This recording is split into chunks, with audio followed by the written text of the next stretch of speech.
নতুন নতুন ভালোবাসার গল্প পেতে আমাদের চ্যানেলটি সাবস্ক্রাইব করে পাশে থাকা বেল আইকনে ক্লিক করুন। ধন্যবাদ। বিয়ের জন্য মেয়ে দেখতে যাচ্ছি। আসলে মেয়েটা আমার জন্যই দেখা হচ্ছে। 4 বছর আগে যখন আমার প্রাক্তন আমাকে ছেড়ে অন্য কারো হাত ধরেছিল, তখন বিয়ে করার ইচ্ছাটাই মরে গিয়েছিল। তবে পরিবারের চাপে 4 বছর তো বিয়ের কথাই এড়িয়ে গিয়েছি। তবে এখন আর পারছি না। তবে দেখতে গেলেই তো আর বিয়ে হচ্ছে না, এই বলে সান্ত্বনা দিয়ে তাদের হাসির সাথে মেতে উঠেছি। 3 বছর আগেই পড়াশোনা শেষ করেছি। তবে 4 বছর আগে যখন আমি আমার প্রাক্তনকে বিয়ে করতে চাই, তখন প্রাক্তনের বাবা বড় গলায় আমাকে কথা শুনিয়ে তাড়িয়ে দিয়েছিল, শুধু টাকায় করতে পারতাম না বলে। আর সমবয়সী ছিলাম, তাই হয়তো এটাই কপালে লেখা ছিল। ওর বিয়ে একটা বড়লোক ছেলের সাথে ঠিক করে। সেদিন রাতেও আমাকে ফোন দেয়।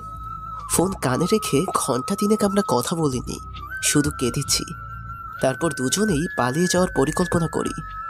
সে বয়সেও সেটা আবেগ বা মোহ ছিল না, ছিল না কোনো শারীরিক চাহিদা, শুধু ছিল ভালোবাসা। তবে সব ভালোবাসার পূর্ণতা হয় না, কিছু কিছু ভালোবাসা অপূর্ণই থেকে যায়। পালিয়ে যাওয়ার তারিখও ঠিক।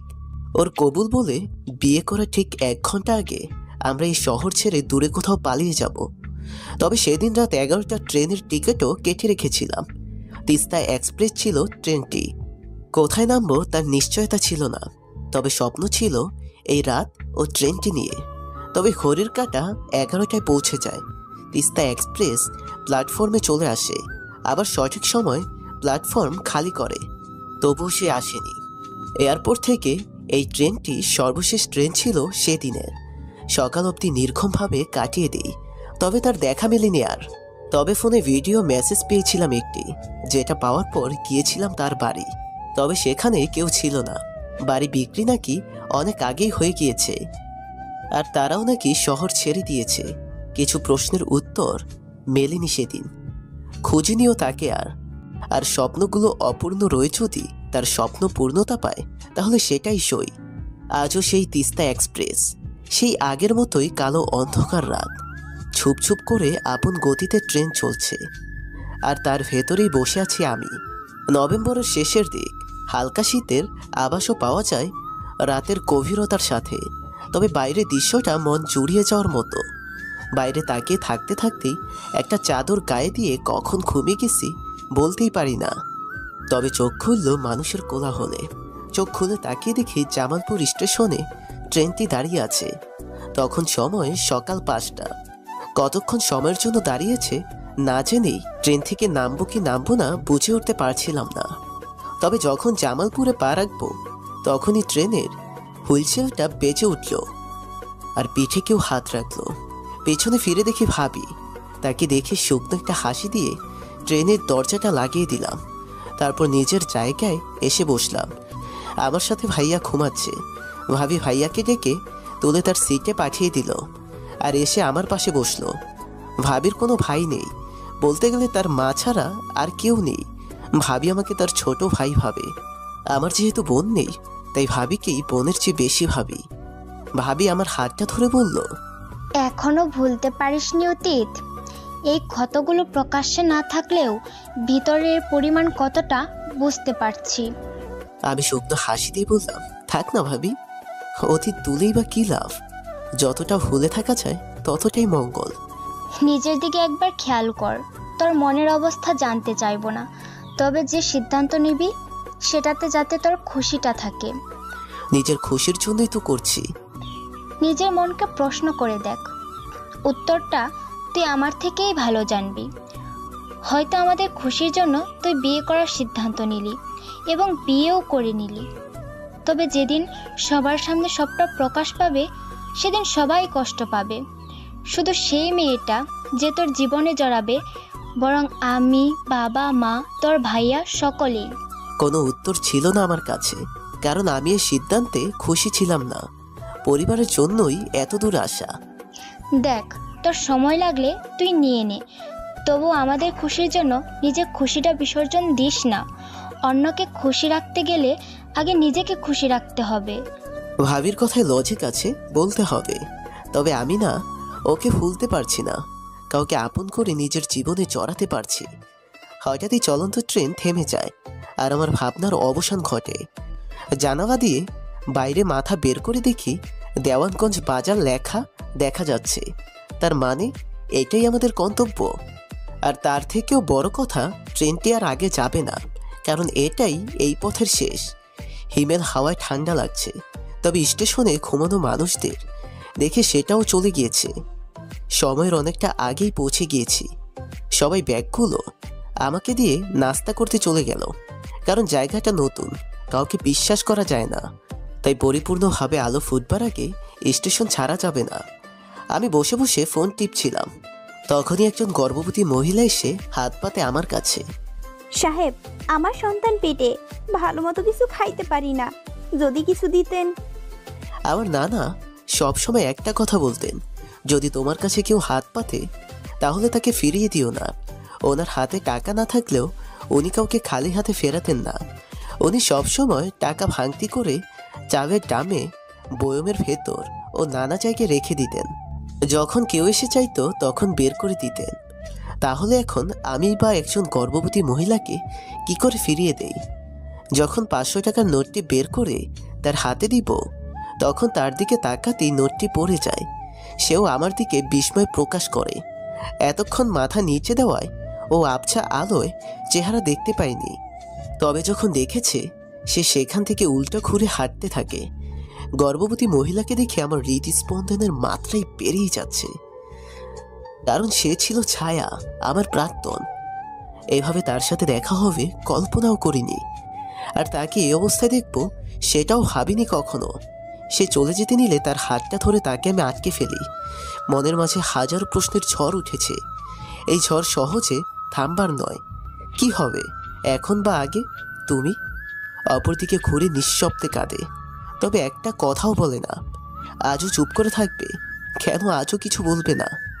এইবার আমার দিকে ফিরে একটা দীর্ঘশ্বাস নিয়ে আমার হাত থেকে তার হাত ছাড়িয়ে বলে, কি বলবো? এখনো কি বলার মতো কিছু রয়েছে? আজও আমার থেকে শুনতে চাও? হ্যাঁ, শুধু আজ নয়, স্বপ্নটা শেষ নিঃশ্বাস অবধি বলার মতো দেখেছিলাম। তবে কেন? আমার মনে যে প্রশ্নের ঝড় বইছিল সেটা তো বন্ধ হয়ে গিয়েছিল। আজ আবারও সেই ঝড় তুলে কেন পালিয়ে যাচ্ছ? শান্ত গলায় আমার দিকে তাকিয়ে বলে, মাহিন, তোমার প্রশ্নের জবাব আমার কাছে নেই। আর কি বা বলবো আমি? আর কেনই বা তুমি বিশ্বাস করবে? আজ তোমায় বলতেই হবে যে সম্পর্ক পূর্ণতার জন্য তখন এত কিছু করেছিলে। কি এমন হয়েছিল যে তা অপূর্ণই রাখতে হলো? ছায়া, ছায়া, আজ তোমার মুখ খুলতেই হবে। আজও কি সেই সময় আছে? অনেকটা দেরি হয়ে গেল না প্রশ্নগুলো জিজ্ঞেস করার জন্য? 4 বছর কিন্তু কম সময় না মাহিন। 4 বছর না ছায়া, 4 বছর 5 মাস 27 দিন 8 ঘন্টা 35 মিনিট। সময়টা খুবই অল্প। দুজনেই একে অপরের দিকে তাকিয়ে নীরব দর্শক হয়ে যায়। ততক্ষণে পরিবারের সকলেই আবার স্টেশনের ভেতরে প্রবেশ করে। ও কথা না বলে পালিয়ে যেতে চেয়েছিল, কিন্তু আটকে নিয়েছি। তখনই আমার পরিবারের লোকেরা নাস্তা শেষ করে স্টেশনে ফিরে আমাকে প্রাক্তনের হাত ধরে থাকতে দেখে অবাক হয়ে যায়। দূর থেকে তারা চিনতে পারে না, তারা দূর থেকে অসহায় একজন মহিলা ভাবে। কিন্তু তারা যখনই কাছে আসে আস্তে আস্তে বিস্ময় হয়ে যায়, কারণ তারা হয়তো ছায়াকে এভাবে এই জায়গায় আশা করেনি। কে কি বলবে তা খুঁজে পাচ্ছে না। এত বছর পর এই অবস্থায় দেখে তারা আমার থেকেও বেশি অবাক হয়েছে। একটু ঝাঁঝালো কণ্ঠেই কথাটা বলল আমাকে, মাহিন, ও এখানে কেন? আর তুই বা ওর হাত ধরে আছিস কেন? হাতটা ছেড়ে দিন, না হয় আপনারই সমস্যা হবে। আমি এখন শুধু রাস্তার মেয়ে, আমার কোনো ঠিকানা নেই, আমি আর আগের ছায়া নেই।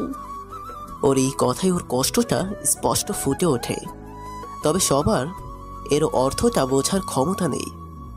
আমি এখন কি করব, কোন দিকে হাঁটবো বুঝে উঠতে পারছি না, কারণ একদিকে পরিবার আবার আরেকদিকে প্রাক্তন।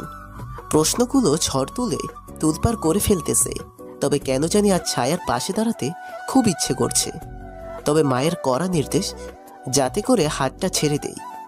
তবে যে মানুষটি সেদিন এভাবে ছেড়ে গিয়েছিল, সব যোগাযোগ বন্ধ করে দিয়েছিল, শুধু একটু সুখের জন্য, তাহলে আজ তার এই অবস্থা কি করে? বিষয়টা আমাকে খুব ভাবাচ্ছে। ভাবনার জগতে ডুবে থাকার মাঝেই আবারও কানে ঝাঁঝালো কণ্ঠে ভেসে আসলো, তুই এখনো ওর হাত ধরে আছিস? তোকে আমি কি বললাম শুনতে পাসনি? আমি এখন আর হাত ধরে রাখতে পারিনি, হাতটা ছেড়ে দিয়েছি। কেনই বা ছাড়লাম, তাও অজানা আমার কাছে। জীবনের মোড়গুলো বড়ই অদ্ভুত। যেখানে সবটা শেষ হয়েছিল আজ সেখান থেকেই আবার শুরু হতে যাচ্ছে। তবে সব যেন গুলিয়ে যাচ্ছে। একটু রেগে বলল, আরে ওকে কি বলছিস? ওদের মতো মেয়ের লজ্জা শরম আছে নাকি? যদি থাকতো তাহলে এভাবে অসহায় সেজে বুঝে আবার আমার ছেলের কাছে আসতো না। ছায়া চুপচাপ সব কথা শুনে যাচ্ছে। আমি যেন কিছুই বলতে গিয়েও বলতে পারলাম না, জানি না কেন। আমি আজ থেমে গেলাম, কিন্তু ছায়া ঠিকই আমাকে তার পাশে আশা করেছিল। তবে চুপ থাকতে দেখে সে নিরাশ হয়ে গেল। মনে মনে কথাগুলো নিজেকেই বলল, আর হয়তো তুমি আমাকে ভালোবাসো না। যদি বাসতে তাহলে অবশ্যই আমার অপমানগুলো এভাবে সহ্য করতে না। তুমি বদলে গেছো, হয়তো নিজের জীবনে এগিয়ে গেছো। বিশ্বাস করো, আমি পারিনি বদলাতে, না এগিয়ে যেতে। আজকের পরিস্থিতি আমাকে এ পর্যায়ে দাঁড় করিয়েছে। তুমি যদি সবটা জানতে তাহলে হয়তো এভাবে চুপ করে দাঁড়িয়ে থাকতে না। তারপর চোখ বন্ধ করে একটা দীর্ঘশ্বাস নিল। তবে পরক্ষণেই এক ফোঁটা চোখের জল তার গাল বেয়ে নিচে পড়ল। রাগে একটা ধাক্কা দিয়ে, কান্নার অভিনয় করে আবার আমার ছেলের মন গোলাতে এসেছিস কাল নাগিনি? দূর হ আমার চোখের সামনে থেকে। ধাক্কার তাল সামলাতে না পেরে ছায়া পড়ে যেতে নিলে আমি তাকে ধরে ফেলি। তাকে ধরার ইচ্ছা ছিল না, তবে এই অবস্থায় দেখে অনিচ্ছা থাকা সত্ত্বেও ধরে ফেলি। আপনাকে আমাকে ধরতে হবে না, মানুষের লাথি ও ধাক্কা খেয়ে বেঁচে আছি। এগুলো এখন আমার কাছে নতুন নয়। আমি জানতাম না আজ আপনারা এখানে আসবেন, আর অন্ধকার থাকায় চিনতেও পারিনি। যদি চিনতাম তাহলে সামনে যেতাম না। আসলে আমি অভাগী। ভালো থাকবেন, আমি এখন আসি। একদমই কথাগুলো বলে সে উল্টো দিকে হাঁটা শুরু করলো। জানি না কেন তার প্রত্যেকটা কথা আমার বুকে এসে গেঁথেছিল। পরিবারের সবাই তার এমন কথা শুনে অবাক হয়েছে। আমি তার যাওয়ার দিকে তাকিয়েছিলাম, কেন জানি চাইতেও তাকে ফিরিয়ে আনতে পারছিলাম না। শুধু অবাক নয়নে তার বদলে যাওয়ার কারণ খুঁজতেছিলাম। মনে মনে নিজেই তাকে উদ্দেশ্য করে বলতে লাগলাম, জানো প্রিয়, আমি বদলে যাইনি, এখনো ভালোবাসি। আগের মতো নয়, বরং তার থেকেও বেশি। তোমাকে হারানোর পর প্রায় পাগলই ছিলাম। আজও তোমার আমাকে ছেড়ে যাওয়ার কারণ খুঁজে বেড়াই। আজকে সবাই যখন তোমার কথা শোনাতে ব্যস্ত, তখন মনের মাঝে কিছু একটা সংশয়ের জন্য তোমার পাশে দাঁড়াতে পারিনি। তবে আমি বদলে যাইনি, বরং এখনো আগের থেকে অনেক বেশি ভালোবাসি। কেন সেদিন ওভাবে হারিয়েছিলে? কথাগুলো মনের ভেতরেই রয়ে গেল। চোখ বন্ধ করতেই যেন চোখের পানি বাদ পেরিয়ে যাওয়ার সুযোগ পেল। তবুও নিজেকে সামলে নিলাম। অনেকটা সময় নীরবতা বজায় ছিল আমাদের সবার মাঝে। কেউ কারো সাথে তেমন কোনো কথা বলতে ছিল না। এভাবেই রওনা দিলাম আত্মীয়দের বাড়ির উদ্দেশ্যে। তবে স্টেশনে যেন মনটা পড়ে রইল। কেন জানি না, ছায়ার পাশে থেকে সবটা জানতে ইচ্ছে করতেছে, কিন্তু অভিমানের পাল্লা এতই ভারী যে পারছি না তার পাশে দাঁড়াতে। আধ ঘন্টার মধ্যেই পৌঁছে গেলাম। তবে যাদের বাড়িতে মেয়ে দেখতে এসেছি সেই বাড়িটা সম্পূর্ণ পুরনো, ডাকবাংলোর মতো, বিশাল সাইজ, অদ্ভুত দেখতে। বাড়ির দিকে তাকিয়ে ছায়ার কথাটা যেন কিছুক্ষণের জন্য মন থেকে সরে গেল। আর আমিও বাড়িটা ঘুরে ঘুরে দেখতে লাগলাম। এখানে আমাদের 2 রাত 3 দিন থাকতে হবে, মেয়ে দেখার জন্য নয়, বরং তাদের মেহমান হিসেবে। তাদের পরিবার উচ্চবিত্ত বলে মনে হয় না, তবে তাদের ভেতরটা আপনাদের সব ধারণা বদলে দেবে। এখন আমাদের মেয়ে দেখার পালা। অপেক্ষার প্রহর কাটিয়ে যখন কনেকে লাল শাড়ি পরিয়ে আমাদের সামনে এনে বসালো, তখনও মেয়েটির চেহারা দেখতে পাইনি, কারণ ঘোমটাটা একটু বড়সড়ই ছিল। যখন সবার সম্মতিতে ঘোমটা খুলল, তখন সবাই তাকিয়েছিল। আমিও তার সৌন্দর্যের দিকে তাকিয়েছিলাম, তবে হারিয়ে গিয়েছিলাম অন্য জগতে। তার এমন সাজ দেখে মনে পড়ে যায় ছায়ার কথা। সম্পর্ক চলাকালীন একদিন আমার জন্মদিনে সে এভাবেই সেজে আমাকে সারপ্রাইজ দিয়েছিল। একদম এইরকম সাজগোজ দেখে অনেকটাই অবাক হলাম, কারণ এরকম সাজের বর্ণনা শুধু আমিই বলেছিলাম ছায়াকে। তাকে যখন জিজ্ঞেস করছিলাম কে সাজিয়েছে, তখন সে উত্তর দিয়েছিল তার বান্ধবী। কিন্তু কোনোদিন তার বান্ধবীর সাথে আমার দেখা হয়নি, শুধু নামটা শুনেছিলাম, মরিয়ম। অদ্ভুত তাই না? হঠাৎই একটা প্রশ্নের সম্মুখীন হতে হলো আমায়। ভাবিনি সে করবে। হ্যাঁ, কনের ভেসে আসা মেয়েটি বলল, আপনার না এরকম সাজ পছন্দ, তাই তো এরকম সাজলাম। ভালো লাগেনি? আমার বিয়েতে তেমন কোনো ইন্টারেস্ট নেই, তাই তো কনের নামটা অজানা আমার কাছে। তার প্রশ্নের জবাবে আমি উল্টো প্রশ্ন করলাম। আমার প্রশ্নে পুরো পরিবেশ মহলই বদলে গেল। শান্তভাবে তার দিকে তাকিয়ে, আপনাকে কে সাজিয়েছে? সে কে? কি তার নাম? আমার এমন প্রশ্ন যেন তাদের মাথার উপর দিয়ে গেল। আর কনে সাজে থাকা উনি তো একদম বোকা হয়ে গেল। পেছন থেকে হালকা ধমক দিয়ে, কে সাজিয়েছে সেটা বড় কথা, নাকি ওকে কেমন লাগছে সেটা বড়? আমিও সোজাসাপটা উত্তর দিলাম, বর্তমানে আমার কাছে কে সাজিয়েছে সেটাই বড় কথা। আপনি বলেন, কে সাজিয়েছে আপনায়? কি নাম তার? আমার এমন অদ্ভুত কৌতূহলী আচরণে সবাই যেন বিরক্ত হয়ে গেল। বাড়ির লোক তো ভাবতেই আছে আজ মান সম্মান হয়তো সব শেষ। তবে সব কিছুর ঊর্ধ্বে সেই মেয়েটি আমাকে তার খোঁজ দিল যে তাকে সাজিয়েছে। তার নাম তো বলতে পারেনি, বরং মেয়েটি যে ঘরে আছে সে ঘর দেখিয়ে দিল। আমিও উঠে সেদিকে যাত্রা শুরু করলাম, কারণ মনের মাঝে হাজারো প্রশ্নের তোলপাড় চলছে। লাগছে যেন সবকিছু একই সূত্রে গাঁথা। পেছনে বাবা মা ভাই ভাবি সবাই ডেকেছে, কিন্তু আমার সেদিকে কোনো খেয়ালই ছিল না। সবকিছু তোয়াক্কা না করে সেই ঘরে নক করে যখন ঘরে প্রবেশ করলাম, ভেতরে গিয়ে আমি অনেকটাই অবাক হয়ে গেলাম। কারণ ভেতরে এমন কিছু দেখতে হবে তা আমার কল্পনাতেও ছিল না। কারণ যে মানুষটার চেহারা আমি কল্পনাতে এঁকেছি আর যাকে সামনে দেখছি, দুটোর মাঝে আকাশ পাতাল তফাৎ। ঘরের ভেতর 12 কিংবা 13 বছরের একটা মেয়ে রয়েছে। মেয়েটি এটা ওটা আঁকাআঁকি করতেছিল, তবে আমায় দেখে থেমে গেল। আমাকে দেখে মেয়েটি প্রশ্ন ছুড়ে দিল, আপনি এই ঘরে ভুলে চলে এসেছেন? আমায় দেখে একটু ইতস্তত হলো না, বরং শান্তভাবেই বলল। এমনভাবে কথাটা বলল যেন আমি তার পরিচিত কেউ। আমি নিজেকে শান্ত করে জবাবে বললাম, তুমি কি আমায় চেনো? আমাকে এভাবে দেখে ভয় বা বিরক্তির ছাপ কেন নেই তোমার চেহারায়? হ্যাঁ চিনি তো, আপনি তো লিলু আন্টিকে দেখতে এসেছেন। তাছাড়া চেহারা নিয়ে কিসব বলছেন বুঝতে পারছি না। তার মানে যাকে দেখতে এসেছি তার নাম নীলু, কিন্তু এখন তো এসব জানার বোঝার সময় নেই। তাই তাকে প্রশ্ন করলাম, তোমার নামটাই বা কি? তোমার আন্টিকে কে সাজিয়েছে? আমার নাম নিপা, আমিই তো সাজিয়েছি আন্টিকে। কেন, দেখতে খারাপ হয়েছে নাকি? নালিশ করতে এসেছেন? কি তুমি? এরকম করে সাজানো তোমায় কে শিখিয়েছে? আর আমার লাগবে সেটা কি করে জানলে? আমি আমার আম্মু থেকে শিখেছিলাম যখন ছোট ছিলাম। তবে আপনার ভালো লাগবে সেটা শুধু আন্দাজ করে বলেছিলাম।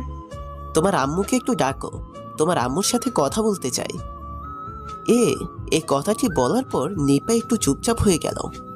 মন খারাপ করে দীর্ঘশ্বাস ফেলে বলল, আমার আম্মু মারা গেছে যখন আমার 7 বছর বয়স। আমি দুঃখিত, আমি আসলে জানতাম না। মন খারাপ করো না, তোমার আম্মু তোমার পাশেই আছে, সেই দূর থেকে তোমার উপর নজর রাখছে। ধমকের সুরে পেছন থেকে বলল, মাহিন, তুই কি শুরু করেছিস বলতো? মান সম্মান কি কিছুই রাখবি না? কে নাকি সাজিয়েছে তা দেখার জন্য এরকম একটা মহল থেকে সব ছেড়ে ছুড়ে চলে এলি? চল এখন আমার সাথে। কিছুই বলতে পারলাম না, কারণ এখানে তো আমি এসেছি লিলুকে দেখতে। পছন্দ হলে হয়তো তার সাথে বিয়েও দিয়ে দিবে। মায়ের এক কথা বকা শুনে তার পেছন পিছন হেঁটে আবারও সেই আগের অবস্থানে চলে আসলাম। তবে নিপার সাথে কথা যেন অসমাপ্ত রয়ে গেছে। আবার কথাবার্তা চলতে থাকে। এক পর্যায়ে তাদের কথাবার্তা শেষ হলে আমাদের দুজনকে একটি ঘরে আলাদাভাবে কথা বলতে পাঠায়। তবে লিলুর মুখ দেখে মনে হচ্ছে সে আমায় বিয়ে করতে রাজি। যদি এখনই করতে বলে তাহলে এখনই করে নিবে। বিষয়টা কেন জানি না সুবিধা ঠিকছে না। মিনিট 5 হয়ে গেছে, কেউ কথা বলছি না। সে হয়তো মেয়ে হয়ে আগে কিভাবে বলবে সেটা ভেবে চুপচাপ আছে, তবে আমি তো অতীত ভেবে নীরব হয়ে আছি। নীরবতা ভেঙে আমি বললাম, আচ্ছা একটা প্রশ্ন করি, যদি কিছু মনে না করেন তো? করেন। তবে কেন জানি মনে হচ্ছে প্রশ্নটা আমাদের সম্পর্কের বাইরে হবে। হতে পারে। সমস্যা নাই, বলেন। আচ্ছা, নিপা মেয়েটিকে কি হয় আপনাদের? মুচকি হেসে জবাব দিল, বলেছিলাম সম্পর্কে বাইরের প্রশ্নটাই করবেন, আর সেটাই হলো তো। তাহলে শুনুন, নিপার মানি 7 বছর আগেই মারা গেছে। নিপা থাকে তার নানার সাথে। এখানে এসেছে তার খালাকে খুঁজতে। তার নানা নিপা নিয়ে কত জায়গায় খুঁজবে, তাই আমাদের মেহমান হয়ে আছে। আর নিপা সারাদিন আমার সাথেই থাকে, এতে দুজনের সময়টাই কেটে যায়। ও আচ্ছা, চলুন, অনেকটা সময় পার হয়ে গিয়েছে। আমাদের ব্যাপারে কথা না বলেই চলে যাবেন? একটা দীর্ঘশ্বাস ফেলে উত্তর দিলাম, আপনাদের বাসায় তো আরো অনেক কিছু রয়েছে। এখানে এমনিতেই একটু সময় লেগে গেছে। দেরি হলে তারা নানান কথা ভাববে। আমাদের সময়টা না হয় পরের জন্য উঠিয়ে রাখলাম। মাথা নিচু করে শুধু আচ্ছা বলল। তারপর চলে আসলাম আবারও সেই বিরক্তিকর মহলে। দেখা দেখির সভা শেষ হওয়ার পর গ্রাম ঘুরে দেখার উসিলায় বেরিয়ে পড়লাম। গন্তব্য আমার দেওয়ানগঞ্জ বাজার স্টেশন। মিথ্যে বলার কারণটা খুঁজে পেলাম না। স্টেশনে পৌঁছে এদিক ওদিক তাকালাম। আবারও সেই করুণ দৃশ্য। সবেমাত্র ময়মনসিংহ থেকে ছেড়ে আসা ট্রেনটি থেমেছে। লোকজন নামতে ব্যস্ত, আর অন্যদিকে ছায়া প্রত্যেকের কাছে হাত ফেলাতে ব্যস্ত। কেন জানি নিজেকে সামলে রাখা কষ্টকর হচ্ছিল। তবু এক কদম এগিয়ে কিছু একটা মনে করে 3 কদম পিছিয়ে গেলাম। দূর থেকেই ছায়ার বিভিন্ন লোকের কাছে সামান্য খাবারের জন্য হাত পাতা দেখতেছিলাম। আমি কেন কিছু করতে পারছি না? কেন তার চোখের জল আমার সহ্য হচ্ছে? মনের কোনায় কতটুকু পরিমাণ অভিমান জমলে একটা মানুষ আমার মতো পাষাণ হতে পারে? হঠাৎই দেখলাম একটা হোটেলের পিচ্চি ছেলেটি সেখানে টেবিল মোছা ও গ্লাস ধোয়ার কাজ করে হয়তো। ছেলেটি এসে ছায়াকে সামান্য কিছু খাবার দিল, আর ছায়া সেটা মনের আনন্দে গ্রহণ করলো। অদ্ভুত নিষ্ঠুর পৃথিবী। বাইরে থেকে যতটা সুন্দর তা ভেতর থেকে ততটাই অসুন্দর। স্টেশনে এত মানুষ, কিন্তু কেউ কারো দিকে তাকে দেখার একটু সুযোগ নেই। যে যার মতো করে এগিয়ে যাচ্ছে। যাই হোক, আমি যে ছায়ার দিকে তাকিয়েছিলাম সেটা একজন বৃদ্ধ চাচা ঠিকই খেয়াল করছে। যখন তার দোকানের সামনে গিয়ে বসলাম তখন তার দোকান ফাঁকাই ছিল। চাচা আমাকে উদ্দেশ্য করে বলল, কি বাবা, অনেকক্ষণ যাবৎ দেখতেছি তুমি ওই মেয়েটার দিকে নজর রাখতেছো। কি চাও বলো তো? চাচা, আমি শুধু এটাই জানতে চাই যে মানুষটা এত শান্তিতে ছিল, তার এমন পরিণতি কেন? আর সেই স্টেশনেই বা কতদিন? এত কিছু জেনে তুমি কি করবা বাবা? মেয়েটির সাথে বাজে কিছু করার চিন্তা ভাবনা আছে নাকি? চাচা, যদি এতই নিষ্ঠুর মন হতো না আমার, তাহলে সেটা অনেক আগে করেই ফেলতাম। ওকে আমি আরো 9 বছর আগে থেকে চিনি। তাহলে সামনে যাও, কথা বলো ওর সাথে। এমন অবস্থায় ওর তো কাউকে প্রয়োজন। চাচা, একটি ঝড়ে ছিন্ন বিচ্ছিন্ন একটি মানুষ এত সহজেই কি সবটা বলবে? আমাকে সবটা খুঁজে বের করতে হবে। প্লিজ, জানলে বলেন না। তোমার কথায় কেন জানি হৃদয় পুরো অনুভূতি আসছে, তাই বলা যায় তোমায়। মেয়েটি অতীত সম্পর্কে আমার ধারণা নেই, কিন্তু 7 মাস আগেই মেয়েটি এখানে আসে। মেয়েটির অবস্থা খুবই করুণ ছিল। দেখে মনে হয়েছে খুব নির্যাতন চলেছে ওর উপর। ওকে জিজ্ঞেসও করেছিলাম, শুধু বলেছে টাকা দিয়ে সুখী করতে চেয়েছিল বাবা। হ্যাঁ, সুখে আছে অনেক। আমার মতো সুখী আর কেউ নেই। যতজনে ওকে অতীত সম্পর্কে জিজ্ঞেস করেছে, ও শুধু একথাই বলেছে। আর এই স্টেশনে তারপর থেকে ওকে সবাই পাগল বলে। আমি চাচার সাথে আর কথা বাড়াই না, উঠে হাঁটতে থাকি। পেছন থেকে উনি অনেক ডেকেছিল, তবে আমি আমার মধ্যেই ছিলাম না। সারাদিন জনমানবহীন একটা জায়গায় বসে কাটিয়ে দেই। বসে বসে আমি কি ভেবেছি সেটা আমার কাছেও অজানা। তবে রাতে সেই বাড়িতে ফিরি। এত রাতে ফেরার কারণে শুরু হয় তাদের বকাবকি। তবে সেসবে কান না দিয়ে ফ্রেশ হতে চলে যাই। ফ্রেশ হয়ে সবাই একসাথে খেতে বসি। খাওয়ার পর সবাই একসাথে বসে গল্প করতেছিল, তবে আমি শুধু নিপা মেয়েটার দিকে তাকিয়েছিলাম। জানি না কেন, কিন্তু অদ্ভুত এক মায়া রয়েছে মেয়েটার চেহারায়। সবাই যার যার ঘরে ফিরবো, তখনই কেউ একজন বাড়িতে আসলো। রাত তো অনেক হয়েছে, এত রাতে আবার কে? সেখানে উপস্থিত আমি বাদে সবাই এমনভাবে গল্প করছে যেন এটা রোজকার মতোই। শুধু আমি অবাক হয়ে চেয়ে আছি শুধু দেখার জন্য কে এসেছে। দরজা দিয়ে যে মানুষটা ভেতরে প্রবেশ করলো তাকে দেখে বিস্ময় না হয়ে পারলাম না, সাথে সাথেই দাঁড়িয়ে গেলাম। ছায়ার বাবা, ভুল দেখছি না তো আমি? বারবার চোখ ডলে বিষয়টা বোঝার চেষ্টা করতেছিলাম, কিন্তু পরিবেশটা এতই শান্তই বা কি করে? কোনো প্রকার ঝড় আসার কি পূর্ব লক্ষণ এটা? আমি যতই না অবাক হয়েছি তার থেকেও বেশি ছায়ার বাবা অবাক হয়েছে। সেও বিশ্বাস করতে পারতেছে না যে আসলে আমিই বা এখানে কেন। আমাদের একে অপরের দিকে তাকিয়ে থাকার মাঝে নিপা মেয়েটা নানা ভাই বলে দৌড়ে গিয়ে জড়িয়ে ধরলো। বিষয়টা যেন আরো জটিল হয়ে পড়ল। আমার জানা মতে ছায়ার তো আর কোনো বোন নেই, তাহলে এ কে? এর সাথেই তার কিসের সম্পর্ক? যেই না জটগুলো খুলতেছিল তখনই আরেকটা ঝড় এসে সেটাকে আরো জটিল করে দিল। তাদের নানা নাতির কথোপকথন শোনার এখন বিন্দুমাত্র ইচ্ছে হচ্ছিল না, বরং রাগ হচ্ছিল। তাই তো সেখান থেকে বেরিয়ে ছাদে চলে গেলাম। এই সেই মানুষ যার জন্য ছায়া আমার সাথে নেই, বরং ছায়ার বর্তমান অবস্থার জন্য এই মানুষটাই দায়ী। তবে সে এখানে কেন? আর যদি সে এখানে, তাহলে কেন সে ছায়া ওই অবস্থায় ফেলে রেখেছে? প্রশ্নগুলোর উত্তর যেন পেয়েও হারিয়ে ফেলছি। কিন্তু তখনই মনে পড়ল নীলুর বলা নিপার নানা ভাইয়ের সম্পর্কের কথাটা। সে যদি ছায়াকে খুঁজছে তাহলে পাচ্ছে না কেন? আজ খুব করেই সিগারেট টানতে ইচ্ছে করছে।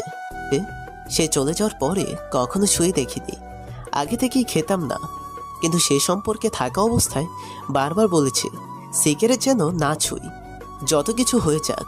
কিন্তু আজ তো না খেলে আমার শান্তি হবে না।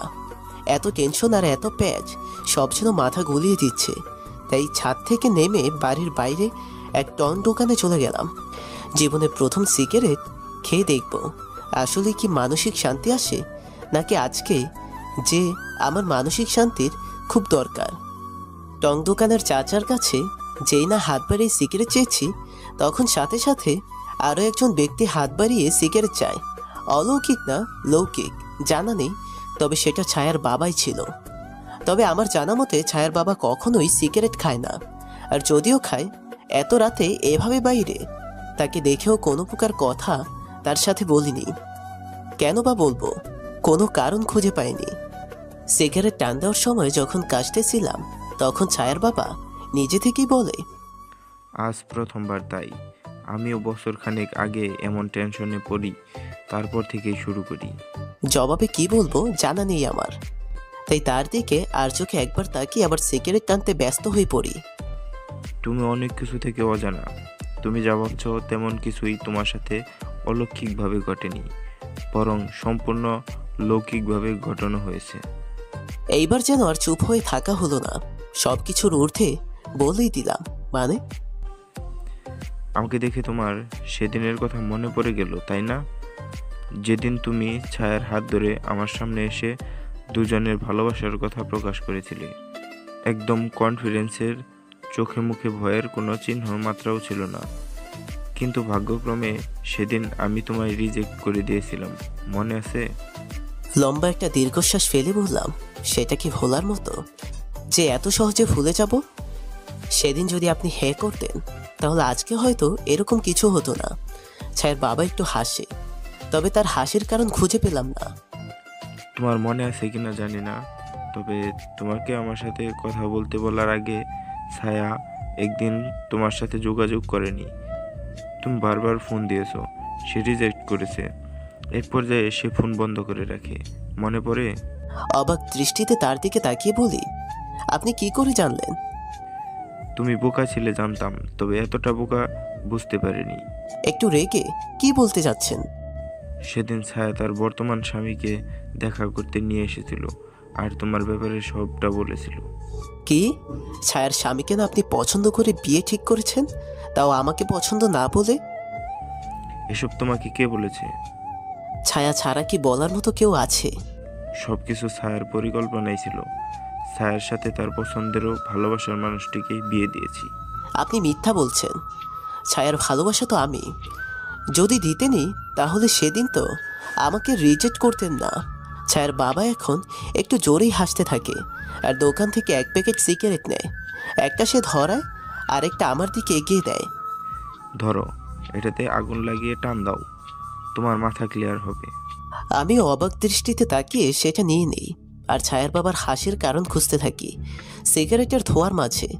বিস্মিত হয়েও না।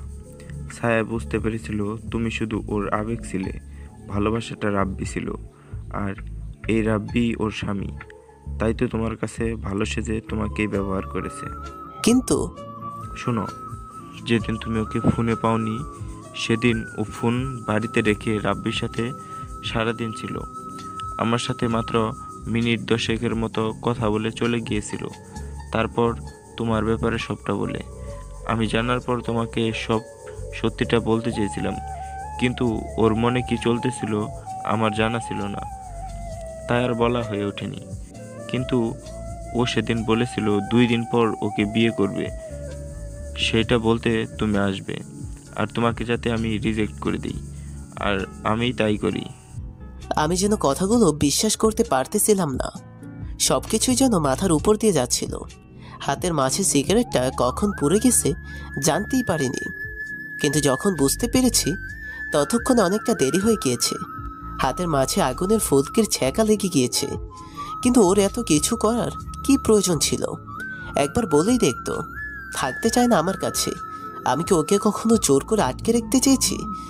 সেটা ওর কাছ থেকে জেনে নিও। তবে যেদিন তোমাদের পালানোর কথা সেদিন ও একই ট্রেনে রাব্বির সাথে চলে আসে তোমাদের সামনে দিয়ে, তোমাকে স্টেশনে বসে থাকতে দেখেছে। আমি এতটুকু শুনে উঠে দাঁড়ালাম। কেন জানি আজ খুব কান্না পাচ্ছে। ও চলে যাওয়ার পরেও এত কান্না আসেনি, বরং আজ এগুলো শুনে বুকের ভেতরটা ফেটে চিৎকার আওয়াজ বের হচ্ছে।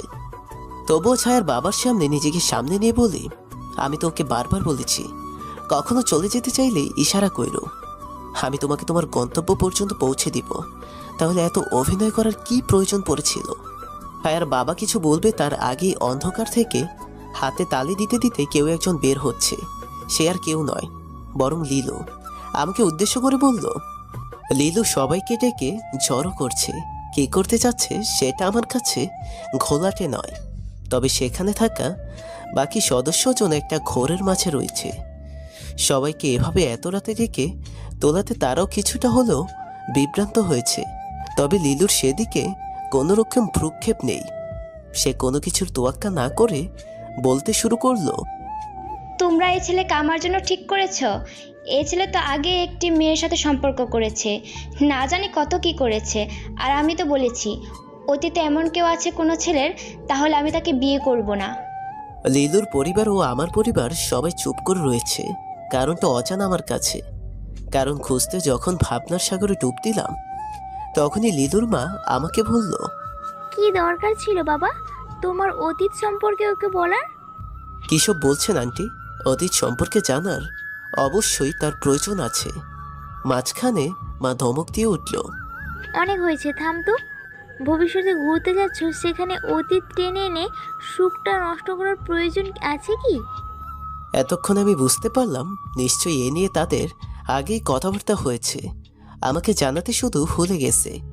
এমনিতেও বিয়ে করার ইচ্ছে আমার নেই, তবে সুযোগটা যখন পেয়েছি তখন কেনই বা হাতছাড়া করব? তাই এই সুযোগটাকে কাজে লাগালাম। কি বলছো কি?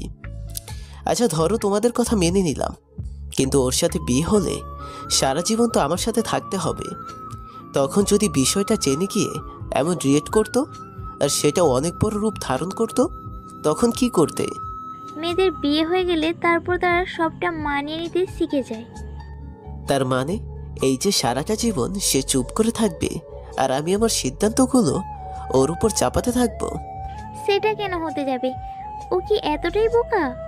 ও মা, তুমি এই কথা বলছো? একটা প্রবাদ তো জানোই, যার হয় না নয়ে তার হয় না 90। আশা করি ভেঙে এর অর্থটা বোঝাতে হবে না। বাহ, খুব ভালোই বলতে পারেন। আমি এই বিয়ে করব না। আমি আপনাকে বিয়ে করার জন্য লাফালাফি করছি না। সবাই শুনে রাখো যে অতীতকে নিয়ে এত সমস্যার সৃষ্টি করতে পারে সে আর যাই হোক আমার বউ হবার যোগ্যতা রাখে না। এই বলে সেখান থেকে চলে আসলাম। লিলুও চলে গেল। মাঝখানে পরিবারের সবাই একটু দ্বিধায় পড়ে গেল। তারা পেছন থেকে ডেকেছে, তবে এখন উত্তর নিলে তো চলবে না। তারপর ঘুমিয়ে যাই।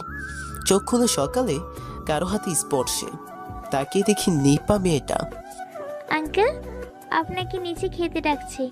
অনেক বেলা হয়ে গেছে, ফ্রেশ হয়ে নিচে আসেন। বলেই সে চলে যায়। তার যাওয়ার দিকে তাকিয়ে মনে পড়ে যায় ছায়ার বাবার কথা। তাই ফ্রেশ হয়ে নাস্তা না করেই বেরিয়ে যাই। ছায়ার বাবাকে টেবিলে দেখতে পেলাম না। বাড়ির বাইরে বের হয়ে টং দোকানে গিয়ে সিগারেট ধরাই। একটা টান দিয়ে যখন এক পা সামনে দিই তখনই দেখি ছায়ার বাবা উদাস মনে ধোঁয়া উড়াচ্ছে। আমিও সেখানে যাই। আমার উপস্থিতি টের পেয়ে সে কিছু বলে না। একবার আর চোখে তাকিয়ে আবারও ধোঁয়া উড়াতে ব্যস্ত হয়ে পড়ে।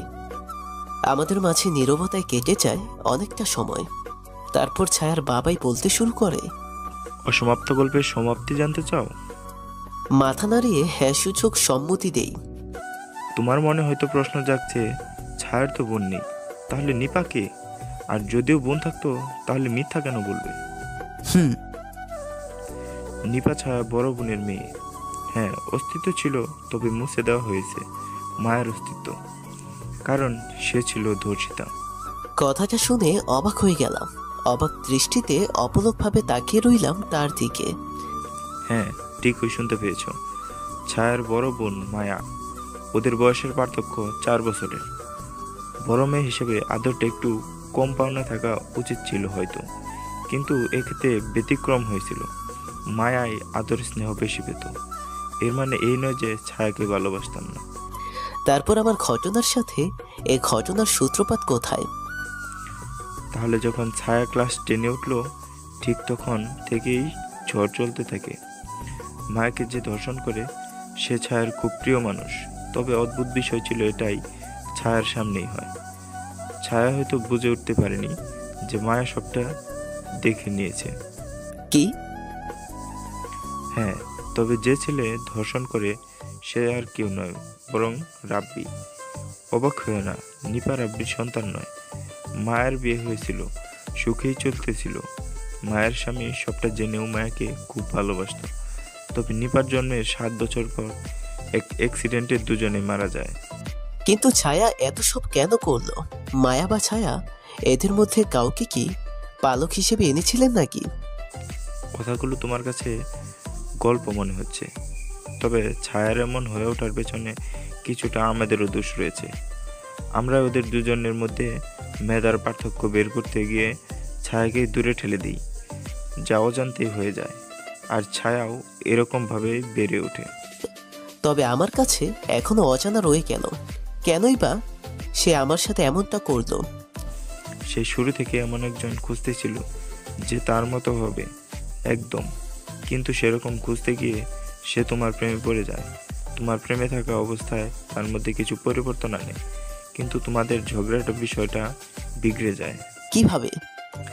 ছায়া ও রাব্বি একে অপরকে ভালোবাসত না, বরং তাদের কথাবার্তা ও চেহারায় আকৃষ্ট ছিল, যা শুরু থেকে ছিল না। বরং তোমাদের সম্পর্ক যখন একটা বড় ঝড় যায় আর 2 দিন কথা ছাড়া ছিলে, তখনই আবারও রাব্বি ফিরে আসে ছায়ার জীবনে। আবারও ছায়ার বাবা বলতে শুরু করে, তুমি যখন কক্সবাজার ঘুরতে গেলে পরিবারের সাথে, 15 দিনের দূরত্ব, আজ তোমরা কত দূর রেখেছ? 15 দিনে তোমাদের কম ক্ষয় হয়েছে, কিন্তু রাব্বি ও ছায়া এই কবরের দিকে ঝুঁকে পড়েছে। তোমাদের দূরত্ব, ব্যস্ততা যতই বেড়েছে ততই সম্পর্কের জাল ছিঁড়তে শুরু হয়েছে। আর তাই তো 4 মাসের নতুনত্বের কাছে তোমার 4 বছরের ভালোবাসা হেরে যায়। কথাগুলো শুনে একটা দীর্ঘশ্বাস ফেলি। তবে এখনো চাইলে হয়তো সব ঠিকঠাক করা যাবে, কিন্তু ফেলে আসার 4টা বছর কি পাওয়া যাবে? মরিয়ম চরিত্রের কথা মনে আছে? মরিয়ম ছায়ার ছদ্মনাম, যা প্রয়োজনে একটা চরিত্র ধারণ করে। বেশি ভেবো না, কারণ তোমার সকল প্রশ্নের উত্তর তার কাছেই রয়েছে। তুমি বুদ্ধিমান, এতক্ষণে তোমার সবটা বুঝে যাওয়া উচিত। এতগুলো চরিত্র, তবে তার বোনের সাথে যা করেছে তার কি ক্ষমা আছে? শুধু ঘৃণার জন্য এত বড় পথ বেছে নিয়েছে। তবে আপনি এত কিছু কি করেই বা জানলেন? আজই বা কেন বলতেছেন? সেদিন কেন বললেন না? আমি জানতাম তুমি এই প্রশ্ন আমায় করবে। বলেন। মানুষ যতই ভালো হোক না কেন, নিজের দোষটা সবসময় লুকিয়ে যাওয়ার চেষ্টা করে। এক্ষেত্রে ছায়ারও একই কাজ করেছে। তোমার সাথে সম্পর্ক যদি সত্যিটা বলে নষ্ট করতো তাহলে সবার চোখে ছায়া খারাপ হয়ে যেত। তাই সে আমাকে খারাপ বানিয়ে ভালো সেজেছে। আর রইল এত কিছু কিভাবে জানলাম? এই দুটো ডায়েরি ছায়া ও মায়ার। এখানে লেখা আছে অতীত। ব্যাগ থেকে ডায়েরি দুটো বের করে আমায় দেয়। আমি জানতাম ছায়া ডায়েরি লিখে, কিন্তু কখনো পড়া হয়নি। আমি ডায়েরি দুটো নিয়ে যাই। ছায়ার বাবার কাছ থেকে যখন বিদায় নিয়ে চলে আসবো, তখন তিনি আমায় বললেন, স্টেশনে থাকা অসহায় ছায়ার প্রতি তোমার একটু মায়া হয় না? ভালো না বাসতে তাহলে কেন দূর থেকে নজর রেখে চলে আসলে? একটু যে কথা বলো, হতে পারে আমাকে না বলতে পারা কথাগুলো তোমাকে বলবে। আমি তার কথায় অবাক হই না, কারণ আমি ছায়াকে স্টেশনে দেখার সময় ছায়ার বাবাকে আশেপাশে দেখেছি। আমি মুচকি এসে বললাম, হৃদয় তো অনেক আগেই ভেঙে গিয়েছে। এখন সময় পাহাড় সমান অভিমানকে চাপা দিয়ে সামনে এগিয়ে যাওয়ার। সেও আমার দিকে তাকিয়ে হাসে। তারপর আমি চলে আসি। তবে আসার সময় পার্কের দিকে নজর যায়। পার্কে লিলু একটা ছেলের সাথে খুব কাছাকাছিভাবে বসে আছে। অনেকটা অবাক হলাম, কারণ যে মেয়ে অতীতের সম্পর্কের জন্য নিজের বিয়ে ভেঙে দেয়, সে এভাবে এমন জায়গায় থাকবে সেটা আশা করিনি।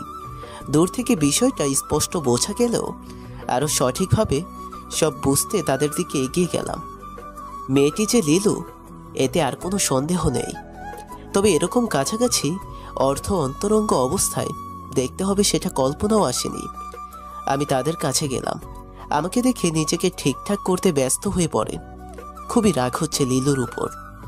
যদি ওর বয়ফ্রেন্ড ছিল, তাহলে বিয়েতে রাজি হওয়ার নাটক করে কেনই বা রাতে হাঙ্গামা করে বিয়ে ভেঙে দিল? যদি তার জীবনে কেউ ছিল, তাহলে এত নাটকীয়তার কি প্রয়োজন ছিল? নিজেকে সামলে ভাঙা গলায় বলল, আপনি এখানে? কেন, আশা করেননি হয়তো? না মানে আসলে হয়েছে কি, আর তাকে কিছু বলার সুযোগ দেইনি। আমি বলতে থাকি, অতীতের সম্পর্কে জেনে ছিছি করা মেয়েটাই আজই তার বর্তমানের সাথে দেখব কল্পনাও করিনি। কাল রাতে বড় বড় গলায় অনেক কিছুই তো বললেন, তাহলে সেই নীতি বাক্যগুলো আজ কোথায়? এভাবে রাস্তায় দাঁড়িয়ে কেন ইজ্জত বিলিয়ে দিচ্ছেন?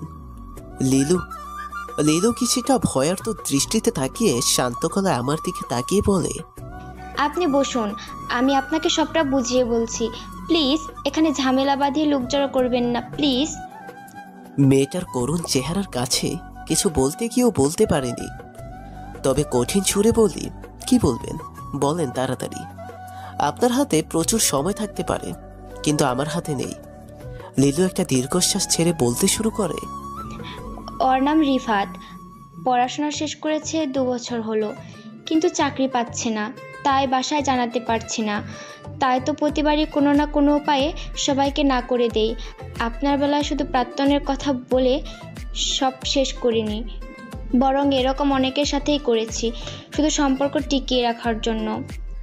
বাহ, খুব ভালো পারেন আপনারা। নিজের করা দোষগুলো অন্যের উপর চাপিয়ে নিজে ভালো সেজে নিজের স্বার্থটা ঠিকই হাসিল করতে পারেন। খুব তো কাল রাতেই বললেন আমি কত কিছুই না করেছি প্রাক্তনের সাথে, কিন্তু আপনার এই বর্তমান দেখে বুঝতে পারছি যে আপনার কাজগুলোই আপনি কালকে রাতে প্রকাশ করেছেন, তবে সেগুলো আমার উপর চাপিয়েছেন। প্লিজ আমাকে ক্ষমা করে দিন, এসব বিষয়ে কাউকে কিছু জানিয়েন না দয়া করে। ভালোবাসার মাঝে যে ছেলে শারীরিক চাহিদা খুঁজে, সে কখনোই আপনাকে ভালোবাসে না, বরং আপনার চেহারা ও দৈহিক গঠনটাকেই ভোগ করতে চায়। না জেনে কারো সম্পর্কে উল্টাপাল্টা মন্তব্য করবেন না। আমি না হয় কাল রাতের সব দোষ আপনার উপর চাপিয়ে ভুল করেছি, কিন্তু এখন যে কথাগুলো আপনি বলতেছেন সেগুলো কি ঠিক হচ্ছে? আচ্ছা ঠিক আছে, আমি এতক্ষণ যা বলেছি সবটা ভুল বলেছি, কিন্তু এত মিথ্যাচার দিয়ে সম্পর্ক ঠেকে রেখে কি এগিয়ে যেতে পারবেন? তাহলে কি করব? এখন তো কেউই আমাদের মেনে নেবে না। কিন্তু একবারও কি চেষ্টা করেছেন? চেষ্টা না করেই হার মেনে নিয়েছেন, নিজেকে হারিয়ে শুধু মিথ্যাচার সৃষ্টি করেছেন না, বরং আপনার সাথে জড়িত থাকা প্রত্যেকটা মানুষের মন ভেঙে দিয়েছেন। তাহলে এখন উপায়? আপনারা বিয়ে করেন, বাকিটা আপনি আপনাদের বাড়িতে সামলে নিব। বিয়ে না করলে হয়তো এখন কাউকেই মানাতে পারবেন না। কিন্তু এটা কি ঝটপট সম্ভব? একজন উকিল দরকার, সাথে সার্টিফিকেট। সময় তো লেগেই যাবে। আজ শনিবার, কাল দুপুর 10টায় আপনার ওনাকে নিয়ে এখানে তৈরি থাকবেন। আপনাদের রেজিস্ট্রি বিয়ে কিভাবে দিতে হয় সেটা আমি ব্যবস্থা করে দিব। কথাটা শোনার পর অনেকটাই খুশি হয়েছে লিলু। সে খুশি হয়ে প্রায় আমাকে জড়িয়ে নিতে চেয়েছিল, কিন্তু কোনো এক দ্বিধায় আটকে গেছে। তারপর তাদের বিয়ের প্রয়োজনীয় সব কিছু বলে স্টেশনের উদ্দেশ্যে রওনা দেই। অদ্ভুত কি হাসি মেয়েটার, কিন্তু আফসোস কাল ছেলেটা আসবে না, বরং ছেলেটা সম্পূর্ণ যোগাযোগই বন্ধ করে দিবে। কাল তার মুখে হাসির বদলে এক বুক কষ্ট আর নিরাশা থাকবে। আবেগ প্রবণতার থেকে কঠিন বাস্তবতাকে মেনে নিয়ে কষ্টটাকেও সাদরে গ্রহণ করা যায়। ছেলেটা যে রিহুকে না, বরং ওর রূপ ও যৌবনকে ভালোবাসে, সেটা তার অশ্লীল চাহিনিতেই প্রকাশ পায়। কিন্তু লিলু এখন মায়া নামক আবেগের ছলে রয়েছে, চাইতেও সে এগুলো দেখতে পাবে না। তাই বাস্তব পথে হাঁটিয়ে কঠিন বাস্তবতার সম্মুখীন করে দিব। স্টেশনে চলে এসেছি। আজ ছায়াকে অদ্ভুত ও অশান্ত লাগছে। তার পেটে চাপ ধরে কোঁকড়াচ্ছে, হয়তো তার ব্যথা শুরু হয়ে গিয়েছে। কিন্তু এখানে কেউ তাকে হাসপাতাল অবধি পৌঁছে দিবে না। তার একমাত্র কষ্টটা কয়েকজন ভিডিও করবে, তারপর সামাজিক মাধ্যমে ক্যাপশন দিয়ে লিখবে, ইস, সাহায্য করার মতো কেউ নেই। অদ্ভুত না? অদ্ভুত হলেও এটাই বাস্তবতা।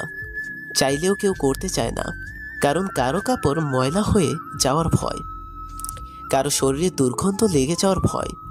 কেউ তো এই ময়লাওয়ালা মানুষকে ঘৃণাই করে, তাই তো কেউ আগ বাড়িয়ে চায় না। আমি তাকে উঠিয়ে নিয়ে হাসপাতালে রওনা দিলাম। আমাদের স্বপ্নের মতোই তার প্রসব ব্যথা উঠেছে। তাকে আমি হাসপাতালে নিয়ে যাচ্ছি, আর সে আমার হাতটা শক্ত করে ধরে রেখেছে। আজও স্বপ্নের ব্যতিক্রম হয়নি, বরং সেটাই হয়েছে যেটা একদিন বটগাছের নিচে বসে দুজন কল্পনায় গেঁথেছিলাম। তবে আজ বাচ্চাটা অন্য কারো, আর সেই মানুষটাও অন্যের স্ত্রী।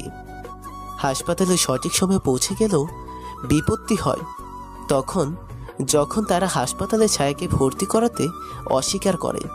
কারণ জানতে চাইলে বলে, অমন অপরিষ্কার ও ফকির মিসকিনদের হাসপাতালে ভর্তি করলে নাকি হাসপাতালের পরিবেশ নষ্ট হবে, আর হাসপাতালে রেপুটেশন নাকি খারাপ হবে।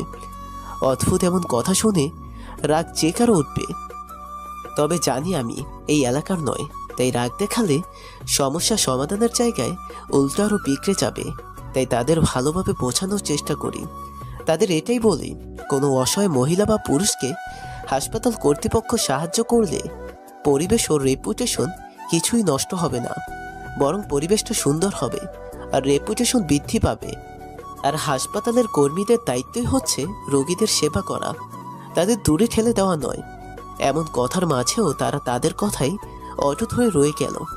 সোজা আঙ্গুলে যখন কাজ হয় না, তখন আঙ্গুল বাঁকাতেই হয়, আর আঙ্গুল না বাঁকালে বাঙালি সোজা হয় না।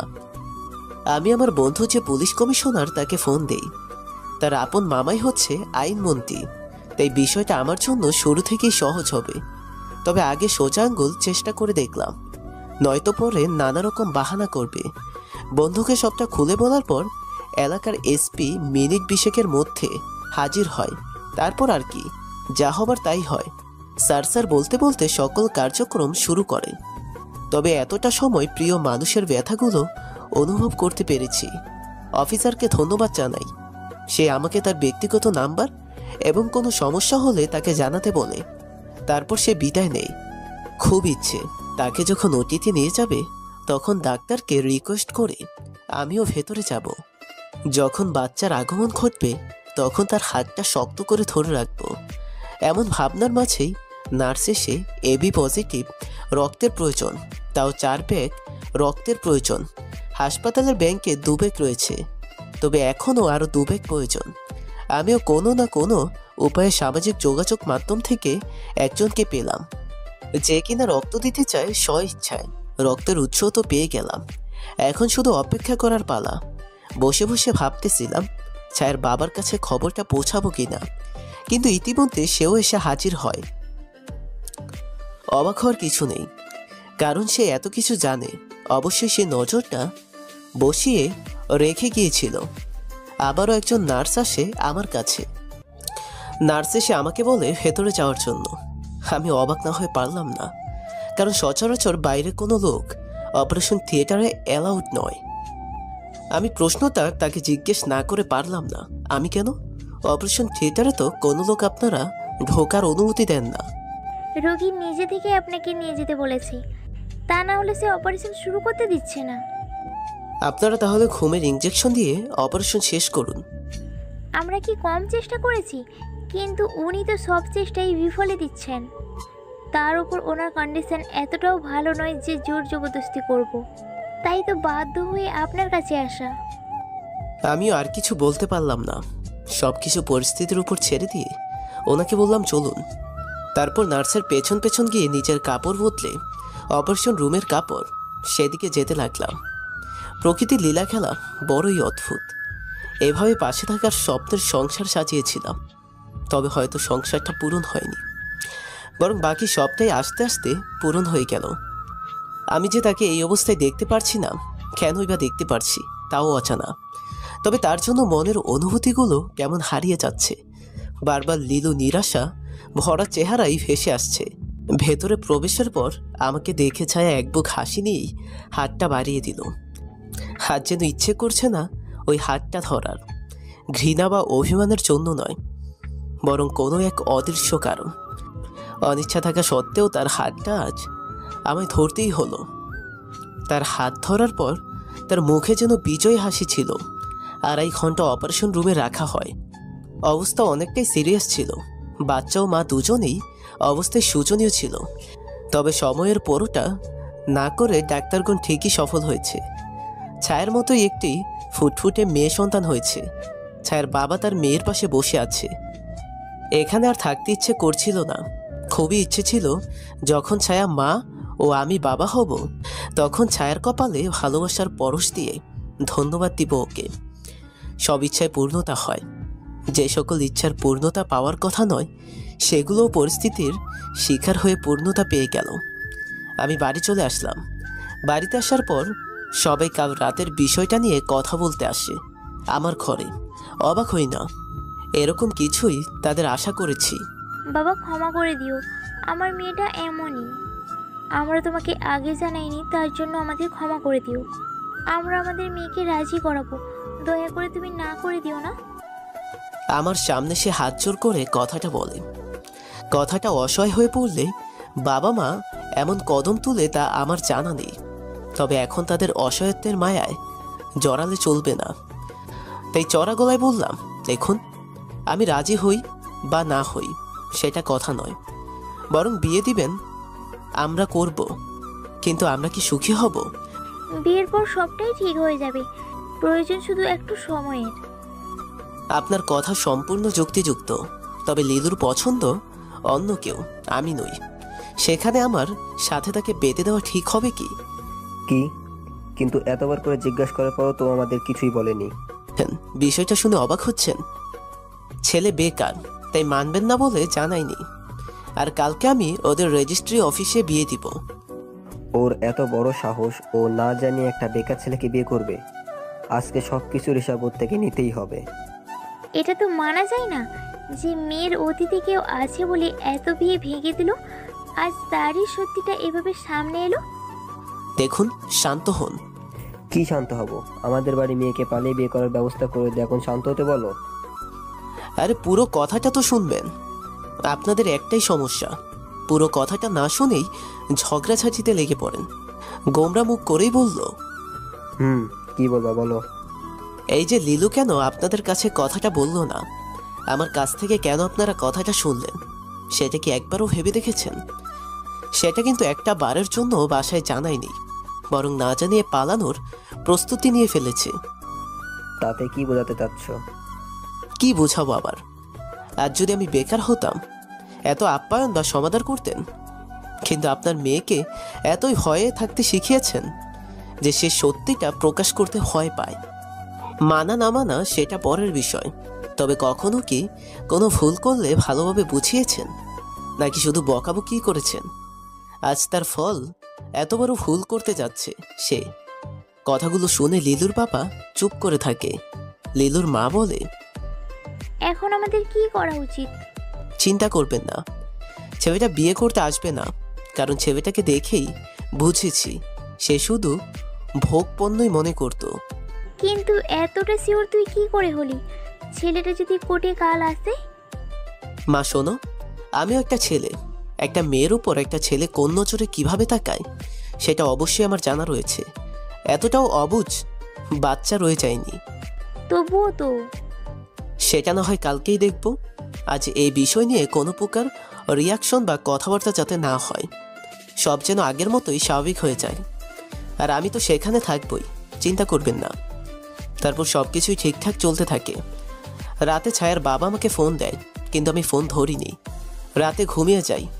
সকালে লিলু ডেকে তুলে। সে হয়তো ভেবেছে আমি ভুলে গেছি, তবু আমাকে ছোট্ট করে কথাটা বলে চলে যায়। আমিও ফ্রেশ হয়ে নাস্তা করে গন্তব্যে পৌঁছে যাই। আমার প্রেডিকশন যদি কোনো কারণে ভুল হয়, সেজন্য বিয়ের ব্যবস্থা আগেই করে রেখেছি। যদি ছেলেরা সত্যি চলে আসে, তবে আমি যে প্রেডিকশন করেছি তাতে ছেলেটার আজ আসার কথা নয়। তবে হাঁটতে হাঁটতে পার্কে গিয়ে অবাক হয়ে যায়, ছেলেটা এসেছে। তাহলে কি আমি ভুল ছিলাম? সকল দিক বিবেচনায় আনলে তো আজ ছেলেটার আসার কথা নয়। তবু নিজেকে উত্তেজিত না করে শান্তভাবে সেখানে যাই। সেখানে গিয়ে দেখি তার সাথে ছোট্ট একটা মেয়ে রয়েছে। আপাতত বিষয়টা বোঝার চেষ্টা না করে নীরব দর্শক হয়ে দেখতে থাকি। ছেলেটাই নীরবতা ভেঙে লিলুকে বলল, আমাকে ক্ষমা করে দিও, এখানে আসতে চাইনি, কিন্তু সত্যটা লুকিয়ে গেলে হয়তো অপরাধী হয়ে থাকতাম। এমনিতেও কম অপরাধ করিনি। মানে কি বলতে চাচ্ছ? আমি যা আজ বলবো সম্পূর্ণ স্পষ্ট ভাষায় বলবো। এই যে মেয়েটাকে দেখছো, এই মেয়ে আমার কোনো আত্মীয় নয়, বরং আমার রক্ত, আমার নিজের মেয়ে। লিলুর বিস্ময় যেন সাত আসমানে পৌঁছে গেল। কি বলছো এসব? যা বলছি একদম সত্য বলতেছি। আমি আমার স্ত্রীকে ভালোবেসেই বিয়ে করেছি। আমাদের বিয়ের আজ 9 বছর হতে চললো। আর এ হচ্ছে আমার কন্যা সন্তান ইবনাত।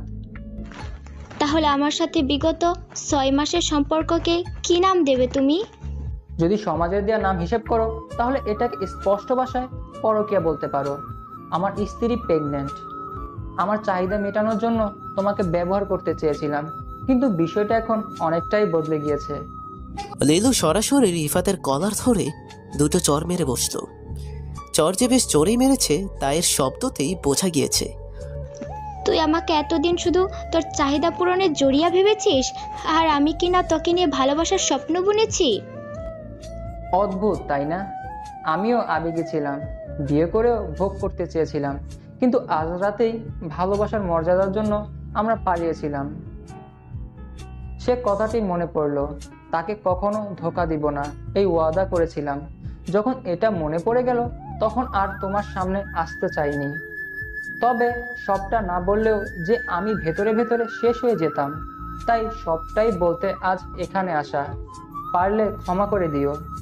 লিলু যেন বিষয়টা মেনে নিতে পারছে না, বারবার মারতেছিল রিফাতকে, কিন্তু নিজের ভুলটা বুঝতে পেরে সবটাই চুপচাপ সহ্য করতেছিল। এক পর্যায়ে এত বড় ধাক্কা সামলাতে না পেরে জ্ঞান হারায় লিলু। রিফাতের থেকে বিদায় নিয়ে আমি লিলুকে বাড়িতে নিয়ে আসি।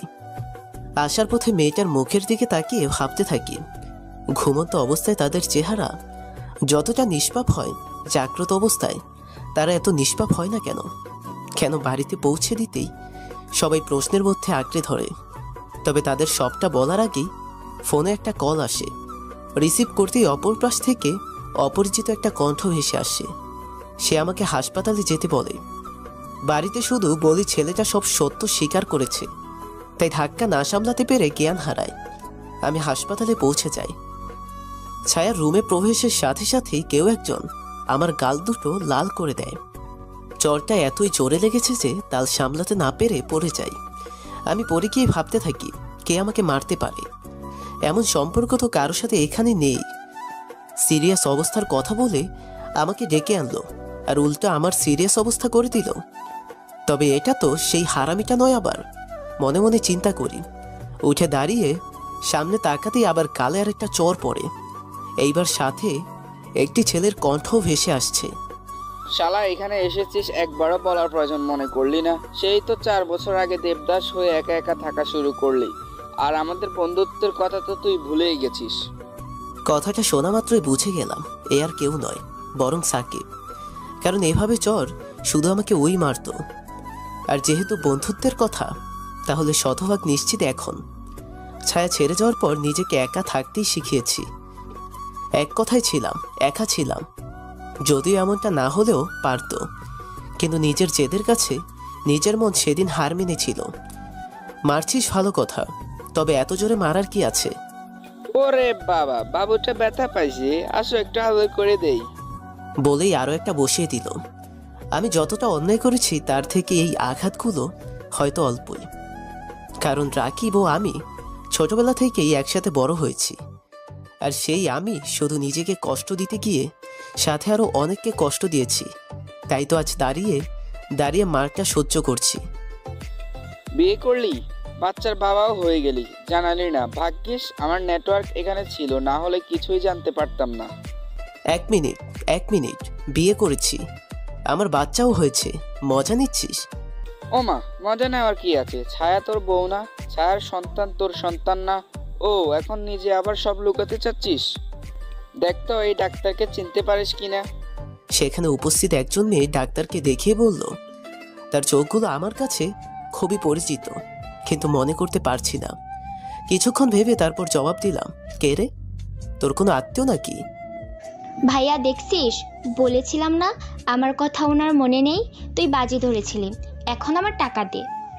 রাকিবও অবাক হয়ে আমার দিকে তাকিয়ে, তুই সত্যিই চিনতে পারতেছিস না? কেন জানি না তার আওয়াজটা আমার পরিচিত লাগছে, তাও যত মনে করতে পারছি না। খুব কাছের একজন ছিল হয়তো। হঠাৎই মনে পড়ে যায়, মুখে হাসি অজান্তেই ফুটে ওঠে, আর অস্পষ্টভাবে নামটা উচ্চারণ হয়ে যায়, মুমু। নামটা বলার সাথে সাথেই মুমুর মুখে একটা হাসি ফোটে, আর বাজি যে তার খুশিতে রাকিব উড়াধুরা নাচতে থাকে। তবে মুহূর্তেই মুমু ছায়ার দিকে তাকিয়ে হতাশ হয়ে যায়। আরে মুমু, প্রথম দিন থেকেই তোমার চোখগুলো চেনা চেনা লাগতেছিল, তবে ছোটবেলার সেই মুমু এত সুন্দর ও স্মার্ট হয়ে গেছে কখনো কল্পনাতেই আসেনি। হ্যাঁ, আর কত কি বলবেন? আমি তো প্রথম দিনই চিনেছিলাম, তবে দেখতে চাইছিলাম আমার কথা আপনার মনে আছে কিনা। বাই দ্য ওয়ে, কনগ্রাচুলেশন আপনার কন্যা সন্তানের জন্য। মুমু আর রাকিব আমরা বাইরে গিয়ে কথা বলতে পারি। বাইরে কোথায় নীরব পরিবেশ। চলেন আমার কেবিনে বসে কথা বলি। সব কথার মাঝে একজোড়া চোখ অবাক দৃষ্টিতে তাকিয়েছিল। তার মনে কিছু প্রশ্নের ঢেউ চলছে, সেও কিছু বলতে চাচ্ছে হয়তো। তবে সেদিকে খেয়াল না করে রাকিব ও মুমুর সাথে কথা বলতে চলে গেলাম। কেবিনে যাওয়ার পর, কি বলবেন যার জন্য নীরব পরিবেশ প্রয়োজন? আপনি এতটাই পর করে দিলে এখন? যাই হোক, সময়ের সাথে মানুষ পরিবর্তন হয় শুনেছিলাম, আজ দেখেও নিলাম। তাহলে তুমি রাকিবকে বলেছ আমার কথা আর এই বিয়ে বাচ্চার কথা? যা সত্যি ততটুকুই তো বলেছি, কোনো ভুল বলেছি কি? না, আমি ভুল বলিনি, সবই সঠিক বলছো। তবে সেটা শুধু স্বপ্নে আঁকা সত্যিটা। বাস্তব হলো সে এখন অন্য কারো স্ত্রী ও সন্তানের মা। মানে কি বলতে চাচ্ছিস? তাহলে তুই ওকে নিয়ে আসলি, সব কিছু ব্যবস্থা করে দিলি এসব? অদ্ভুত, একটা মানুষ একটা মানুষের সাহায্য করতে পারে না? আমিও সেটাই করেছি। মনে কর, শুন, সে চলে যাওয়ার পর থেকেই একা ছিলাম। আর এখানে আমার জন্য পাত্রী দেখতে আসে। সেখানে স্টেশনে তার সাথে দেখা। তার স্বামীর সাথে হয়তো থাকে না কোনো সমস্যার কারণে। তারপর সবটাই খুলে বললাম ওদের। বড়ই অদ্ভুত, তবে রহস্য থেকেও যেন আবার নেই। সেটাই। তবু ওর সাথে তোর একবার হলেও সরাসরি কথা বলা দরকার। দেখ ওর মুখ থেকে সত্যটা কতটুকু জানা যায়। শোন, তোর মুখে তোর জীবনের গল্প বললে তুই নায়ক আর ভিলেন তোর প্রাক্তন। আবার সেই একই গল্প তার কাছ থেকে শুনতে চাইলে তুই ভিলেন, সে নায়িকা। তাই ওর কথাগুলো শুনতে হবে। শুনবো, কিন্তু ওর অবস্থাটা একটু ভালো হোক তারপর। তাছাড়া আজ রাতেই ওর মুখের কথাগুলো জানবো, যখন ওর বাবা চলে যাবে। সেটাই ভালো। তবে ভুলটা আমারই ছিল। না জেনে যা চোখে দেখেছি সেটাই বলেছি। আসলে যা দেখা যায় তা সবসময় সত্যি হয় না। সমস্যা নেই, তোমার সাথে তো আজ প্রায় 12 বছর বা 14 বছর পর দেখা হলো। তোমার জীবন সম্পর্কেও জানবো, চিন্তা করো না।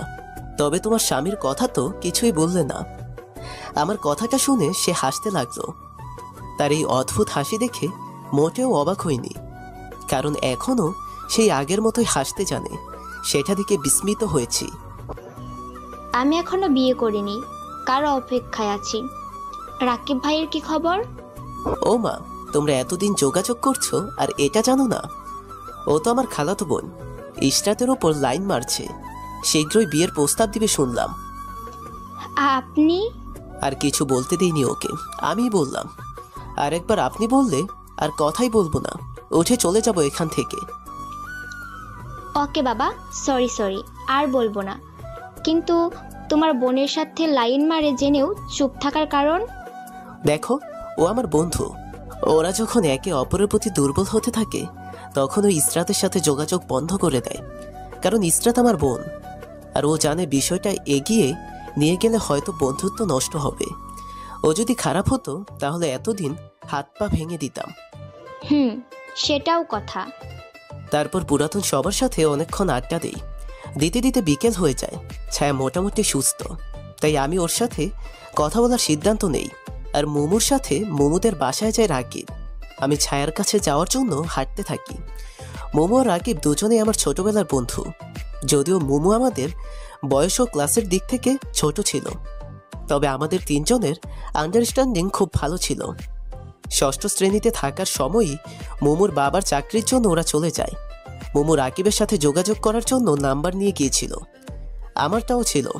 তবে ভার্সিটিতে উঠে ছায়ার সাথে পরিচয় ও সম্পর্ক শুরুর পর সবই যেন আমি বন্ধ করে দিয়েছিলাম।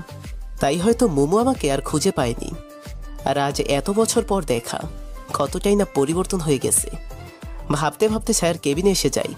ছায়া ওর সন্তানের হাত বুলিয়ে দিতেছে। সুন্দর লাগছে দুইজনকেই। বাইরে থেকেই নক করে বলি, আসবো? তোমার আসতে আবার অনুমতি নেওয়ার কি আছে? তুমি অন্যের স্ত্রী, তার উপর একজন মেয়ে মানুষ।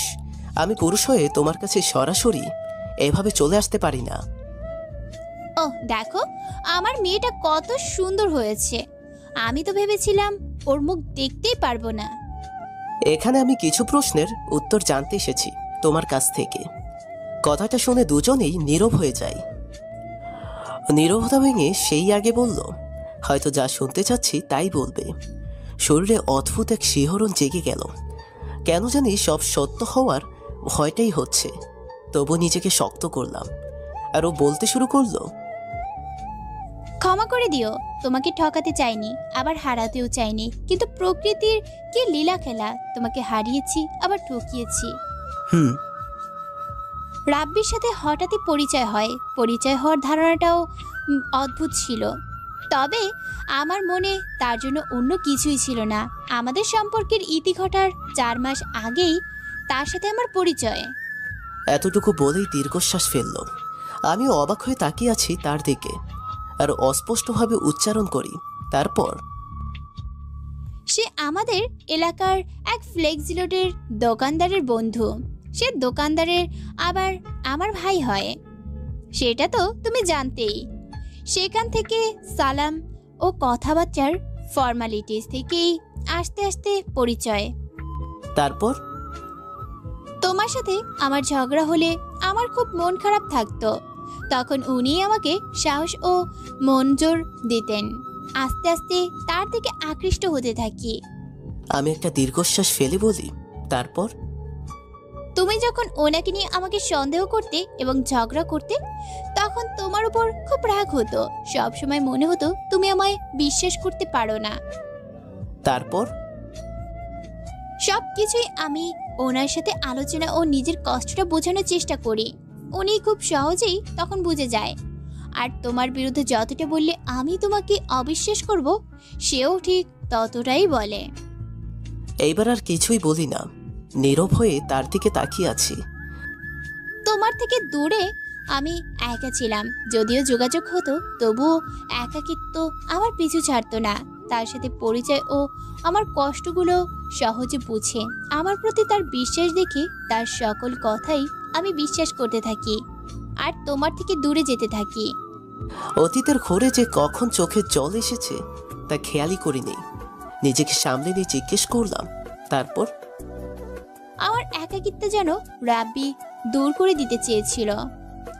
যতই দিন যাচ্ছিল তার প্রতিটা কাজ আমার ভালো লাগতে শুরু করে আর তোমার প্রতিটা কথায় আমার রাগ হতে থাকে। আমি রাব্বির গার্লফ্রেন্ডের সাথে ওর ব্রেকআপ করিয়ে আমি সম্পর্কে জড়িয়ে যাই নিজের অজান্তেই। কোনো কিছুই নিজের অজান্তে হয় না, বরং স্বার্থই টেনে আনে সবকিছু। হতে পারে সম্পর্কে জড়িয়ে যাওয়ার এখন আমরা দুদিক থেকে যে কোনো এক দিকে যেতে হবে, হয় তুমি না হয় রাব্বি। তুমি তো আমাকে বিয়ের কথা বলেছিলে, তাহলে এসব কেন হলো? আমি চাইনি আমার মিথ্যা নাটকে সবার চোখে খারাপ হয়ে যাই, তাই আমি রাব্বির দিকটাই বেছে নেই। নিজের স্বার্থ ও সবার চোখে নিজেকে ভালো রাখতে তোমার সাথে পালানোর নাটক করি। কিন্তু সেদিন আমি স্টেশনে যাইনি তোমার সাথে, বরং গিয়েছিলাম রাব্বির সাথে।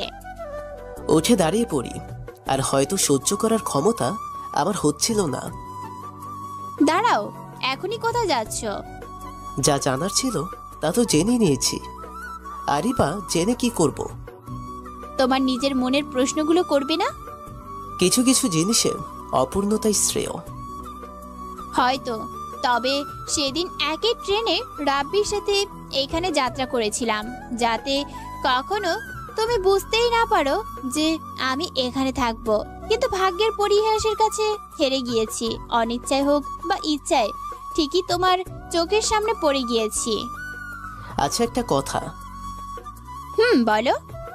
তাহলে তোমার বাবা কেন বলল তোমার বোন মায়া আছে, যাকে রাব্বি ধর্ষণ করেছে? আর কেনই বা তুমি তোমার বাবার সাথে মিথ্যা বলবে? উনি আমার চাচা, বাবার যমজ ভাই। বাবা বছর দুয়েক আগেই মারা গিয়েছে, তবে ওনাকে বাবার সবটাই বলে গিয়েছে। আর ওনার মেয়ের নামে মায়া, যাকে রাব্বি নামের একটি ছেলেই ধর্ষণ করে। ছেলেটির শাস্তি এখনো হচ্ছে, তবে বাবা মারা যাওয়ার উনি অদ্ভুত হয়ে গিয়েছে। তাদের দুজনের জীবনের ঘটনা একত্র করেই বলে। ও, অদ্ভুত তাই না? তবে এটাই সত্যি, যমজ মানুষের ক্ষেত্রে অনেকটাই সময় একরকম। তবে উনি মিথ্যা বলেনি, বরং দুটো ঘটনাকে একত্র করে একটি বানিয়ে বলেছেন। ও আচ্ছা। আর আমার এই অবস্থা হয়তো আমারই পাপের ফল। সে আমার রূপকেই ভালোবেসেছিল। কাজের চাপে যখন আমার রূপ নষ্ট হতে থাকে, তার সাথে আমার দূরত্ব বাড়তে থাকে। এ নিয়ে ঝগড়া অশান্তি তো লেগেই থাকে। এক পর্যায়ে সে আমায় পতিতালয়ে বিক্রি করে দিতেই চেয়েছিল। পুলিশের কাছে গিয়েও কোনো লাভ হয়নি, বরং উল্টো ক্ষতির সম্মুখীন হচ্ছিলাম। তাই তো স্টেশনে ছিল আমার শেষ ভরসা।